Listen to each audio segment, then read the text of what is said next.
নানার নেওয়া ইসলাম, আল্লাহর দেওয়া ইসলাম, পুরো ইসলামটাকে ইমাম পাক বাঁচিয়ে গেছেন। আজ মসজিদে আযান, মসজিদে নামাজ, খুতবা, এ সব ইমাম পাকের সাদকাতে হয়। জোরে বলুন। কম্পিটিশন চলছে আসিত হাতে লেখা লেখি, কাহার হাতের লেখা ভালো মা বলো গো দেখি। জোরে বলুন। কম্পিটিশন চলছে আমিনুদ্দিন হাতে লেখা লেখি, কাহার হাতের লেখা ভালো বলো মাগো দেখি। তারিখে যার ঘটনা, তারিখে যার ঘোষণা দুই জনের সমান, তারিখে যার ঘটনা, তারিখে যার বর্ণনা দুই জনের সমান। ধীরে ধীরে চলেন নবী ঈদগাহর ময়দান। জোরে বলো। আয় আমার হাবিব, আপনি বলে দিন, যাহা কিছু দিয়েছেন তার বদলা চান না। নবী আমাদেরকে কি দিলেন? নামাজ এনে নবী দিয়েছেন, রোজা এনে নবী দিয়েছেন, যাকাত নবী এনে দিয়েছেন, কোরআন নবী এনে দিয়েছেন। কাবা রাসূলের সাদকাতে আমরা পেয়েছি, জীবন নবীজির সাদকাতে পেয়েছি, তামাম জাহান নবীজির সাদকাতে আমরা পেয়েছি। আমার আল্লাহ পাক বলেন, হাবিব আপনি বলে দিন, যাহা কিছু দিয়েছি তার বদলা কিছু চাই না।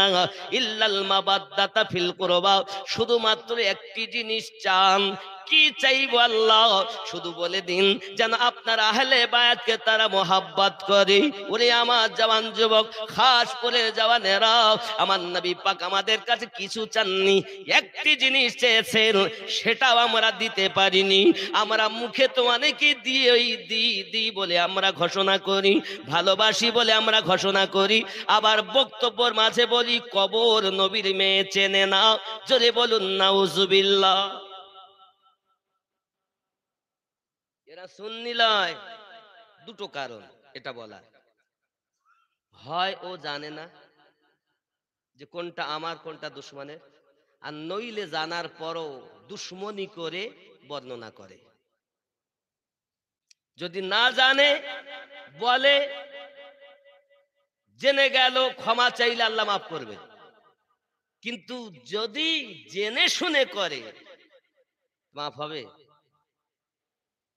মনে করুন আমি ঘুমিয়ে আছি জেগে জেগে, এখন ভাইজান আমাকে এসে ডাকছেন, আমিনুদ্দিন ভাই, আমিনুদ্দিন ভাই, আমি শুনছি কিন্তু কিন্তু আমি ডাকের উত্তর দেই না। কেন বলেন তো?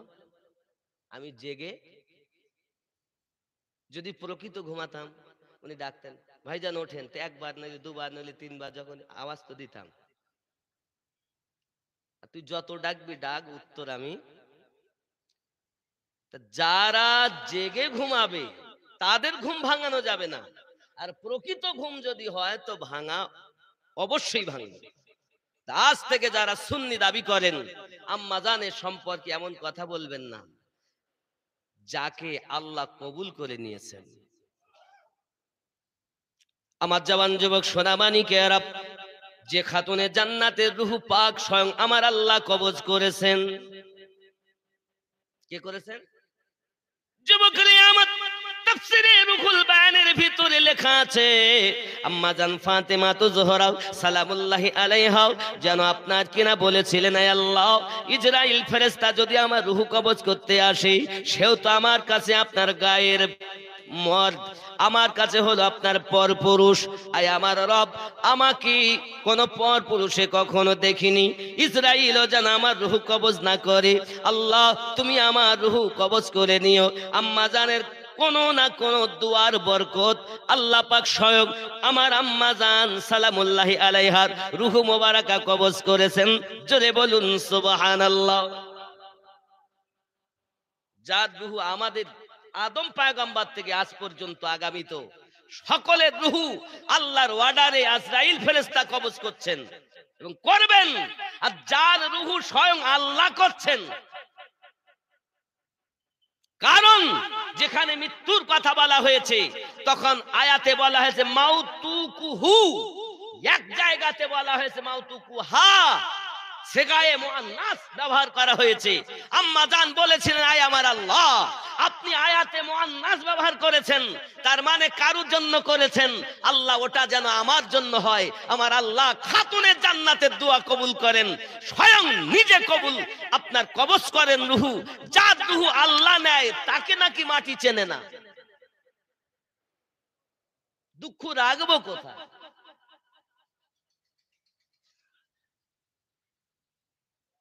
এরা বলে আমরা সুন্নি, আমরা খুব বুঝি। আপনাকে আমি মাপবো আহলে বায়াতের পাল্লাতে।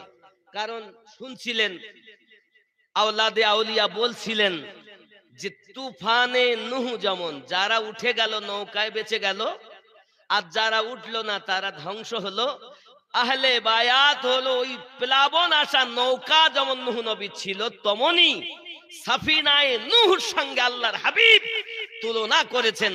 আহলে পাককে যারা গেথে নিল, মেনে নিল, তারা জান্নাতি হয়ে গেল, আর যারা মানতে পারলো না তারা জাহান্নামী হয়ে গেল। কথা বোঝা যাচ্ছে না? যাচ্ছে না? স্পষ্ট কথা। মানা না মানা আপনার ব্যাপার, সঠিক জিনিসটা তুলে দেওয়া আমার ব্যাপার। আব্বাসি আমার সোনামানি কেরা, এখন আসুন আমি আপনাদের বলি, সূরা আল মাইদা আপনি খুলুন, 67 নম্বর আয়াত আপনি উত্থাপন করুন। আয়াতে কারিমা আল্লাহ পাক নাজিল করলেন। এই আয়াতে কারিমার ভিতরে আল্লাহ পাক যে আয়াতটা নাজিল করেছেন, এটা মাওলায়ে কায়নাত সম্পর্কে নাজিল করেছেন। গাদিরে খুমে আমার নবী, আপনার নবী, লাখ লক্ষ সওয়া লক্ষ সাহাবায়ে কেরামদের মাঝে নবী আমার বলেছিলেন, মাওলা আলী কারামাল্লাহু ওয়াজহুল কারীমের হাত মোবারকা ধরে, আয় আমার সাহাবায়ে কেরাম, আমি তোমাদের মাঝে ঘোষণা দিলাম, মান কুনতু মাওলাহু ফাহাদা আলিয়ুন মাওলাহু, আমি নবী যাদের যাদের মাওলা, আমার আলী তাদের তাদের মাওলা। ইয়া আলী, ইয়া আলী, ইয়া আলী।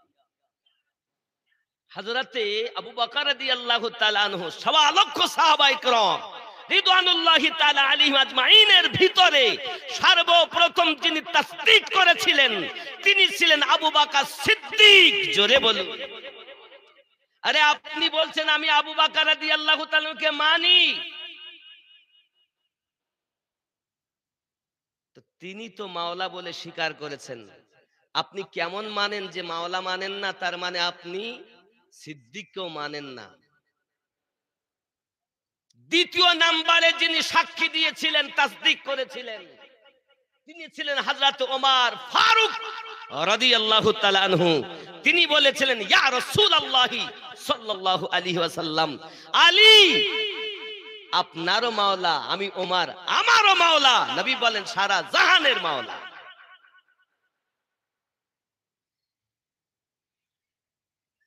গো, তাকে মানুষ মানছে না। দেখুন, সাহাবায়ে কেরাম আর আহলে বায়াত, সাহাবায়ে কেরাম রিদওয়ানুল্লাহি তাআলা আলাইহিম আজমাইন, এনারা ছিলেন এমন, तमाम সাহাবায়ে কেরাম রিদওয়ানুল্লাহি তাআলা আলাইহিম আজমাইনের মধ্যে সর্বপ্রথম আবু বকর রাদিয়াল্লাহু তাআলা, আর আহলে বায়াতের মধ্যে হযরতে মাওলায়ে কায়নাত হলেন সর্বপ্রথম। জোরে বলুন সুবহানাল্লাহ। কথা বুঝতে পারছেন? আহলে বায়াত ঘরওয়ালা, সাহাবায়ে কেরাম দারওয়ালা। জোরে বলুন। কথা কি বোঝা যাচ্ছে না? যাচ্ছে না? ঘরওয়ালা দারওয়ালা এক নয়। রাসূলুল্লাহ এও বলেন, আনা দারুল হিকমা ওয়া আলিয়ুন বাবুহা, আমি নবী ইলমের খাজানা, দরিয়া, সমুদ্র, সাগর, আলী সেই দরিয়া, সেই সাগরের দরওয়াজা। জোরে বলুন। এখানেও যখন আপত্তি, আমার নবী আরো ক্লিয়ার করে দিয়ে বললেন, আনা দারুল হিকমা ওয়া আলিয়ুন বাবুহা, আমি নবী মারেফাতের ঘর, আলী তার দরওয়াজা। এখন আপনি মারেফাত মারেফাত খুব বলছেন, শরিয়াত মারেফাত, তরিকত হাকিকত। আরে মারেফাতের মোহ আপনার ভিতরে থাকবে না যদি মাওলায়ে কায়নাতকে আপনি মাওলা না মানেন। যত ওলি দুনিয়াতে আসবে ওই দরজা দিয়ে গিয়েই তো নবী পাক থেকে নিয়ে আসবে, জোরে বলুন। আর যারা ওই দরজা হয়ে নবী পাক থেকে নিয়েছেন তারা কেউ আবু বকর সিদ্দিক হয়েছেন, জোরে বলুন, কেউ ফারুক আজম হয়েছেন, কেউ উসমান জিন নুরাইন হয়েছেন, কেউ তালহা হয়েছেন, কেউ জুবায়ের হয়েছেন, কেউ বেলাল হয়েছেন, এমনি করে কেউ বা গৌসে আজম হয়েছেন, কেউ বা খাজা গরিব নওয়াজ হয়েছেন, কেউ বা সরকারে আলা হযরত হয়েছেন, কেউ বা মুজাদ্দিদ আলফে সানি হয়েছেন, কেউ বা বাহাউদ্দিন নকশবন্দি হয়েছেন, কেউ বা সাবের কালিয়াদি হয়েছেন, কেউ বা সৈয়দ মাহরা রাবি হয়েছেন, কেউ বা নিজামুদ্দিন আউলিয়া হয়েছেন, কেউ বা হযরতে আপনার আব্দুল আজিজ নকশবন্দি হয়েছেন, কেউ বা হযরতে আলিমুদ্দিন ওয়াহারি হয়েছেন, আলিহি রহমা ওলে দোয়ানগণ। ঠিক এমনি করে কেহ বা মাওলা পাক মেদিনীপুর দরবার শরীফে হয়েছে। আরো জোরে বলুন, যারা আহলে পাক ওয়ালা তারাই জান্নাত ওয়ালা। কথা বোঝেননি? জি। এখন প্রিয় নবী সাল্লাল্লাহু আলাইহি ওয়াসাল্লাম ঘোষণাটি যখন আপনার দিয়েছেন, আমার আপনার নবী এমনি করে উংলি মোবারকাকে আলাদা করে বললেন, আয় আমার সাহাবায়ে কেরাম, আমি নবী আপনাদের মাঝে চিরজীবন থাকব না, আমি একদিন দুনিয়া থেকে চলে যাব, কিন্তু আপনাদের জন্য আমি রাসূলে পাক তাম উম্মতানের জন্য দুটি জিনিস রেখে গেলাম। একটি হলো কিতাবুল্লাহ ওয়া ইতরাতি আহলে বাইতি, একটি হলো আল্লাহ পাকের দেওয়া কালাম কোরআন মাজিদ, আর একটি হলো আমার আহলে বায়াত। এই দুটিকে যারা ধরে রাখবে তারা হাউজে কাউসার পর্যন্ত পৌঁছে যাবে। যারা কোরআন ধরেছে, আহলে বায়াত ছেড়ে দিয়েছে, তারাও পথভ্রষ্ট হবে। আবার যারা আহলে বায়াত আপনার কিনা ধরে রেখেছে, কোরআন মাজিদ ছেড়ে দিয়েছে, তারাও পথভ্রষ্ট হবে। দুটিকে যারা ধরে রেখেছে তারাই একমাত্র নাজাত প্রাপ্ত হবে। কথা বোঝা যাচ্ছে না? যাচ্ছে না? কোরআন ও আহলে বায়াত, এখান থেকে রাসূলে পাকের ঘোষণার 17 দিন পর আবার ঘোষণা দিলেন কিতাবুল্লাহ, একটি আল্লাহর কিতাব আর একটি হলো সুন্নাহ। এজন্য দেখবেন হাদিস অনেক, সব হাদিস সুন্নাত নয়। আমরা হাদিস বিশ্বাস করি কিন্তু পালন করি, আমল করি সুন্নাতের, জোরে বলি। এই জন্য আমরা আহলে হাদিস হইনি, আমরা আহলে সুন্নাত হয়েছি। আরো জোরে বলুন না। কেউ বলে আমরা আহলে হাদিস, তার মানে বুঝে নিতে মধ্যে খাদ আছে। আর কেউ যদি বলে আহলে সুন্নাত, বুঝে নিতে নেজাত প্রাপ্ত জান্নাতি দল নির্ভেজাল, জোরে বলুন। কিন্তু আহলে সুন্নাত ওয়াল জামাতকে চিনতে গেলে, বুঝতে গেলে রাসূলে পাকের আহলে বায়াতের পাল্লাতে মাপতে হবে, জোরে বলুন। যারা নিজের বাপের তো তাকবীর দেয়, কিন্তু মাওলা পাকের নামে তাকবীর দিলে গাদালা করে, সিদ্দিক আকবর রাদিয়াল্লাহু তাআলার নামে তাকবীর দিলে গাদালা করে, হাসান পাক হোসেন পাকের নামে তাকবীর দিলে গাদালা করে। মনে নিতে হবে, বুঝে নিতে হবে, এ সঠিক, এ সঠিক নয়।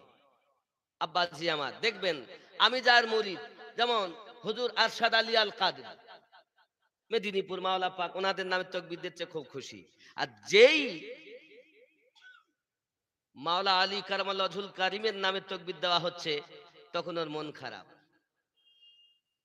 বুঝতে পারেননি? আমি বোঝানোর জন্য বলছি। মানে আপন পীরের নামে তাকবীর দিলে আনন্দ, আর পীর যেখান থেকে মাল পেয়ে পীর হয়েছেন তার নামে তাকবীর দিলে মন খারাপ। তার মানে পীর মুরিদদেরকে নিজের নামে তো শিক্ষা দিয়েছে, কিন্তু যেখান থেকে মাল পেয়েছি তাদের নামে শিক্ষা দেওয়া, এ ত্রুটি তার। যিনি মুরিদ করেছেন তাদেরকে বুঝাননি, নিজেরটা তো দিয়েছি কিন্তু আহলে পাকেরটা কেড়ে নিয়েছি। কথা বোঝা যাচ্ছে? এই জন্য আমারে দেখতে পারে না সবাই। রাগ করবেন না। আল্লাহর হাবিব সাল্লাল্লাহু আলাইহি ওয়াসাল্লাম ওই দিন ঘোষণা দিয়েছিলেন গাদিরে খুমে, সূরা আল মাইদার 67 নম্বর আয়াতে আল্লাহ পাক ওই দিন বেলায়াতের আয়াতে কারিমা নাজিল করেছিলেন, আর ওই আয়াতটাই ছিল আলী ইবনে আবু তালিব রাদিয়াল্লাহু তাআলার প্রসঙ্গে। জোরে বলুন। আব্বাসি আমার সোনা মানিকেরা, প্রিয় নবী সাল্লাল্লাহু আলাইহি ওয়াসাল্লাম বলেন, আমি দুনিয়ায় থাকবো না, তোমাদের কাছে আমি ইমাম রেখে যাচ্ছি। কুরাইশ বংশের ভিতরে 12 জন ইমাম হবে। কয়জন? হে যুবকেরা আমার, আপনি যদি মদিনা মুনাওয়ারাতে যান, মসজিদ নববীতে দেখবেন, মসজিদ নববীতে প্লিয়ারের গায়ে সুন্দর করে 12 ইমামের নাম লেখা আছে। আপনি যদি মনে করেন 12 ইমাম দেখবো, আপনি আজমিরে চলে যান, খাজা গরিব নওয়াজ মাইনুদ্দিন চিশতি সঞ্জারি রাদিয়াল্লাহু তাআলা আনহুর মাজার মুকাদ্দাসের উপরে এই 12 ইমামের নাম খোদাই করে লেখা আছে। 1 নাম্বার ইমামের নাম বলা হয়েছে হযরত আলী কাররামাল্লাহু ওয়াজহুল কারীম। 2 নাম্বার ইমাম হযরতে আপনার হাসানে পাক। 3 নাম্বার ইমাম ইমাম হোসেনে পাক। 4 নাম্বার ইমাম ইমাম জাইনুল আবেদিন পাক। আমার এমনি করে 5 নাম্বার ইমাম ইমাম বাকার হুজুর পাক। 6 নাম্বার ইমাম ইমাম জাফর সাদিক হুজুর পাক। আমি হলাম নকশবন্দিয়া মুজাদ্দিদিয়া তরিকতের বায়াত। আমার তরিকতের ইমাম এসে যাইয়া ইমাম জাফর সাদিক রাদিয়াল্লাহু তাআলা ও আলাইহিস সালাম মিশে আছে। এনাদেরকে আলাইহিস সালাম বলা যায়, তাই বলে আলাইহিস সালাম বলতে বলতে যেন কেউ নবী না ভেবে ফেলে, তাই আমরা আলাইহিস সালামও বলি, রাদিয়াল্লাহু তাআলা আনহু বলি। জোরে বলি, দোনোটাই যায়।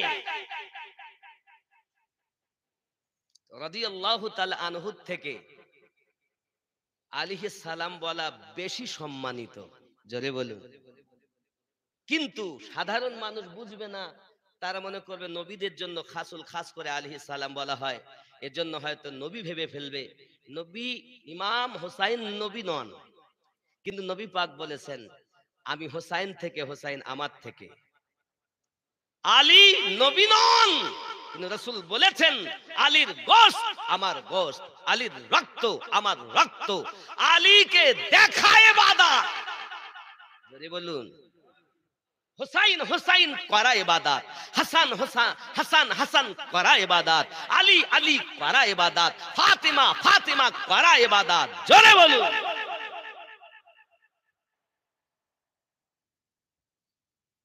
আসলে আমাদের সমাজের ওলামায়ে কেরাম, আমি জানি না কি হয়েছে, এই 12 ইমামের মধ্যে 6 ইমাম বলেছি। আব্বা আমার বলা হয়েছে 7 নম্বরে মোহাম্মদ আলী রাজা হুজুর পাক। আব্বা আমার এমনি করে 8 নম্বরে বলা হয় মোহাম্মদ কাজিম হুজুর পাক। এ বাবাজি আমার এমনি করে ইমাম তাকি আলী 9 নাম্বার হুজুর উনিও পাক। 10 নাম্বার ইমাম আপনার কিনা তাকি আলী, নাকি আলী তাকি আলী আপনার 2 জন, এনারাও পাক। 11 নাম্বার ইমাম হাসান আসকারি আলাইহিস সালাম রাদিয়াল্লাহু তাআলা। 12 নাম্বার হলো ইমাম মেহেদী আলাইহিস সালাম। এই হলো 12 ইমামের লিস্ট। দুনিয়ায় যত আল্লাহর ওলি আসবেন, এই 12 ইমামের অনুসরণকারী যদি আল্লাহর ওলি হয়, তারা আপনাকে জান্নাতে নেবে। জোরে বলুন। আর যদি এই লিস্টের বাইরে তারা ওলি বলে দাবি করে, ওলি অর্থ হলো বন্ধু। হে বাবাজি আমার, ওলি অর্থ বন্ধু। এখন বন্ধু হলো 2 প্রকারের। 1 নাম্বার বন্ধু হলো আসল খাঁটি বন্ধু। এই ওর বন্ধুর কথা আছে সূরা আপনার ইউনূসের 62 নাম্বার আয়াতে। আল্লাহ পাক আল্লাহ তাআলা বলেন বিসমিল্লাহির রহমানির রহিম, আলা ইন্না আউলিয়া আল্লাহি লা খাউফুন আলাইহিম ওয়ালা হুম ইয়াহজানুন। জোরে বলুন সুবহানাল্লাহ। আব্বা আমার 2 নাম্বার ডুপ্লিকেট ওলি কোরআন মাজিদের 7 নাম্বার সূরাটির নাম সূরা আল আরাফ, আয়াত নাম্বার 3। ওখানে আপনার 2 নাম্বার ডুপ্লিকেট ওলির কথা বলা হয়েছে। কি বলা হয়েছে? মিন দুনিহি আউলিয়া কলিলাম মা তাযাক্কারুন। এই বন্ধু হলো শয়তানের বন্ধু। আর 62 নাম্বার আয়াতে হলো আল্লাহর বন্ধু। এখন এই 12 ইমাম হয়ে আমার নবী পাক থেকে যারা আপনার কিনা এমনি করে বেলায়াতের মাল নিয়েছেন আব্বাজি আমার, তারা সকলেই জান্নাতি এবং জান্নাত পাওয়া যাবে, তাদের অনুসরণকারী নেওয়ালারা পাবে। আর যারা আপনার জগতের বুকে এই 3 নাম্বার আয়াতের ভুক্ত ওলি, তারা শয়তানের বন্ধু, তারা দুনিয়ার বন্ধু। এদের কাছে যদি বায়াত হওয়া যায় তাহলে জান্নাত তো দূরের কথা, জাহান্নাম ছাড়া কিছু জুটবে না। তবে জেনে রাখো বন্ধু, জাহান্নামে যেতে গেলেও মাওলায়ে কায়নাত আপনাকে টিকিট দিবেন, জান্নাতে যেতে হলেও মাওলায়ে কায়নাত আপনাকে টিকিট দেবে। এই কথা বুঝতে পারছেন? এই কোরআন শরীফ ও হাদিস শরীফের নির্ভেজাল কথা বলছি আপনাকে। এরই হলো ইসলাম। যুবকরা আমার, আমি আপনাদের বুঝাতে চাচ্ছি, হাতে ধরে পায়ে ধরে বাবা, আপনি অবশ্যই আল্লাহর ওলিদের দামান ধরবেন। কারণ আমরা যখন নামাজ পড়ি আল্লাহ পাকের কাছে আমরা কি বলি জানেন? ইহদিনাস সিরাতাল মুস্তাকিম, আয় আল্লাহ আমাদিগকে সোজা সরল সঠিক পথে প্রচালিত করো। সিরাতাল্লাযিনা আন'আমতা আলাইহিম, তাদের পথে যাদেরকে তুমি পুরস্কৃত করেছো। গায়রিল মাগদুবি আলাইহিম ওয়ালাদ-দাল্লিন, তাদের পথে নয় যারা অভিশপ্ত হয়েছে, লানত প্রাপ্ত হয়েছে, বহিষ্কৃত হয়েছে। বোঝা গেল এ আমার বন্ধু, পৃথিবীর সরজমিনে আমরা আল্লাহ পাকের কাছে নামাজে দাঁড়িয়ে বসে বসে বলেছি, দাঁড়িয়ে দাঁড়িয়ে বলেছি, আসামির মতো হয়ে বলেছি, আল্লাহ সোজা সরল সঠিক পথে প্রচালিত করো। কাদের পথ? সিরাতাল্লাযিনা আন'আমতা আলাইহিম, যাদেরকে তুমি পুরস্কৃত করেছো। এখন আমার আল্লাহ পাক আপনি বলুন পুরস্কার কাদের উপরে দিয়েছেন? আমার আল্লাহ পাক জানাচ্ছেন, বিসমিল্লাহির রহমানির রহিম, উলাইকাল্লাযী আন'আমাল্লাহু আলাইহিম মিনান নাবিয়্যিন ওয়াস সিদ্দিকিন ওয়াস শুহাদাই ওয়াস সালিহিন। 1 নাম্বার আমি আল্লাহর পুরস্কার নবীনদের উপরে, 2 নাম্বার সিদ্দিকিনদের উপরে, 3 নাম্বার শহীদগণের উপরে, 4 নাম্বার সলিহিনদের উপরে। নবী এখন পাওয়া যাবে না, সিদ্দিক এখন দেখা যায় না, ইসলামের যুদ্ধ এখন হয় না বলে শহীদও পাওয়া যায় না, এখন পাওয়া যায় সলিহিন, ইয়ানি কি আল্লাহর নেককার ব্যক্তিগণ। নেককার কারা?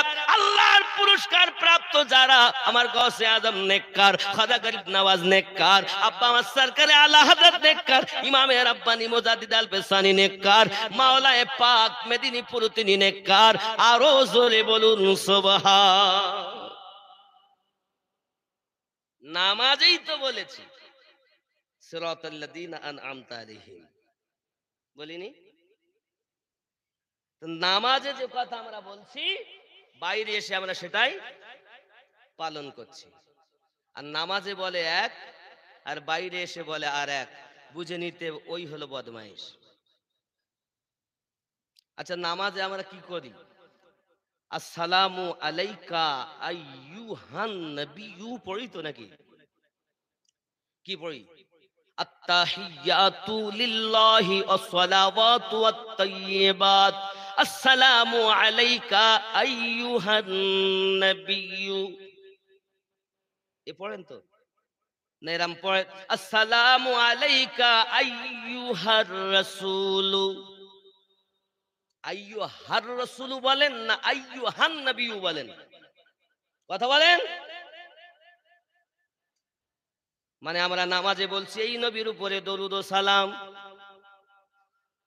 এখন ভাই হলেন পাশে, তো এই ভাই এখানে আছে, এই ভাই, আর ও প্যান্ডেলের বাইরে দাঁড়িয়ে আছে ওই ভাই। ওই মানে ওই ভাই আইয়ুহার রাসূল, ওই রাসূলের উপরে। কিন্তু আমরা কি পড়ছি? আইয়ুহান নবিয়্যু, এই নবীর উপরে। এই ভালো করে বোঝেন, নামাজ পড়ার পরেও কেন জাহান্নামী যাবে, শুনে রাখো। তো যারা আইয়ুহান নবিয়্যু মুখেও বলে, অন্তরেও বিশ্বাস করে যে এই নবী, এখন এই বলতে কোথায়? আমাদের ঘাড়ে ফেরেশতা আছে না নাই? কথা বলেন। দেখেছেন? ভারী হয়, কাটলেও দেখা যায়, কিন্তু বিশ্বাস ফেরেশতা আছেন। ঠিক নামাজে আমরা বলেছি আইয়ুহান নবিয়্যু, নবী এখানে, এরই নাম ঈমান। জোরে বলুন। এখন নবী কোথায়? ডাইনে, বামে, সামনে, পিছনে, কোথায়? আল্লাহ পাক বলছেন পাচ্ছ না খুঁজে? আমি বলছি আল্লাহ তুমি খোঁজো। সূরা আহজাব আয়াত নাম্বার 6। বিসমিল্লাহির রহমানির রহিম। আন-নাবিয়্যু আওলা বিল মুমিনিনা মিন আনফুসিহিম। প্রত্যেক মুমিনের জানের থেকে আরো নিকটে নবী রয়েছে। এখন মুমিন হবে যারা, নবীকে নিকটে বিশ্বাস করবে তারা, সঠিক ঈমানওয়ালা হলো তারা। আর যারা নবীকে আইয়ুহান নবিয়্যু নামাজে বলে আর বাইরে এসে বলে কি আমি হলাম খাসপুরের জমিনে, নবী হলেন মদিনার জমিনে, বুঝে নিতে হবে বেটা কাজে আর কথায় ঠিক নাই, এই ব্যক্তি নামাজ পড়ার পরও জাহান্নামী। মানতে হয়, মানো না না মানো। নবীকে নিকটে বললে দোষ। ফেরেশতা তোমার কাছে থাকতে পারে, তার বেলায় বিশ্বাস, আর নবী নিকটে থাকতে পারে না, নবী এত ছোট। আর তুমি বলছো আমি ইমানদার। তোমার জাতি ইমাম হোসেনকে কারবালায় শহীদ করেছে, ওই তোমার মতো নামাজি